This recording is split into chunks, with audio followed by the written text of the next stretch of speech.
Can you tell me any stories that you've read or heard about in the news that made you feel good? Yes, the mayoral elections where Mamdani won mayor of New York. Mamdani. Tonight we have spoken in a clear voice. Hope is alive. For me, that's a feel-good story as a progressive person and someone that wants to see a change happen in the country. Once Mamdani had finally been voted in, it gave people a lot of hope that this isn't the end and that voting does matter. We needed a change in New York City, and starting with the mayor is a great place, as well as he had great values, and he was going against what our president is sadly doing. Can you tell me of any good news you've received or heard of in your personal life? Yes, I received my first student teaching placement. My best friend gave birth last week. I recently found out that I hit 4.0 GPA.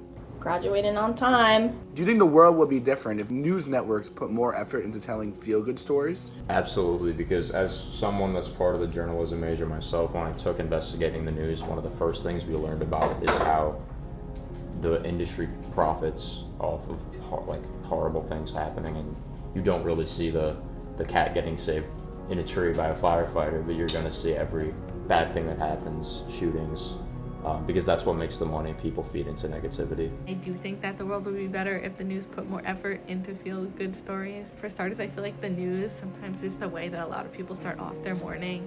And I feel like if you see something really negative on the news, like, say, I don't know, the most recent thing I read in the news was that they were closing the free food pantry.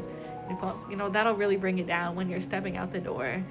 I think the news focuses a lot on the bad rather than the good. And yes, it is good to be informed on the dangers of the world, and because that, of course, is impactful to like our society and our day-to-day. But I think also if you're so prioritizing on like everything that's bad and dangerous, that definitely refrains from people seeing the better and the light at the end of the tunnel when it comes to like going out on a day-to-day.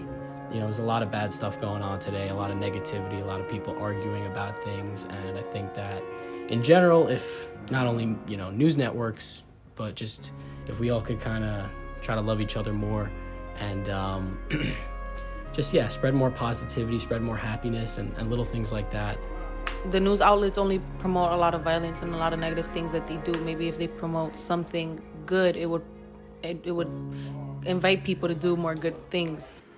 Basically, I feel like the news is all sad stories, and I hate how it's all like deaths, and it could be someone's like dad or brother in like their whole entire world, and it's like a 20-second news story. And my last question is, what do you make of the fact that my entire photojournalism class wanted to execute their final project on good news stories? It's maybe a small act of rebellion compared to what we see every day. And to be honest, I think it's a little bit of what we all need.